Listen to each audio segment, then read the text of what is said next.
Eno izmed 4 osnovnih načel pogajanj, ki jih bomo obdelovali na pogajalski akademiji, je, da moramo ločiti ljudi od problema. Po domače povedano, da ne smemo tiste stvari, o katerih se pogajamo, vzeti preveč osebno. Včasih se sicer zdi, da nekateri pogajalci vložijo zelo veliko energije in zelo osebno skoraj da napadejo sogovornika. In vidite, tukaj pride do problema. Dejansko, ko stvari jemljemo osebno ali pa ko sogovornika osebno napademo, potem se čuti človek ogroženega. In tisti trenutek, ko se čutimo ogroženega ali pa ko se sogovornik čuti ogroženega, takrat začnemo obrambno reagirati. To pomeni, da nazaj napadamo ali pa da se umikamo in se popolnoma zapremo.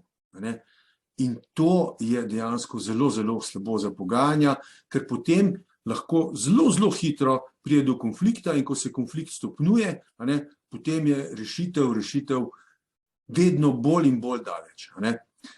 In zato bomo na pogajalski akademiji pogledali, kaj se v nas dogaja. Kaj se dogaja v naši psihi, v našem telesu, v našem živčnem sistemu, ko kakšne stvari vzamemo preveč osebno in seveda kako pomiriti. Najprej seveda samega sebe in tudi kako pomiriti sogovornika, če slučajno res pride do tega.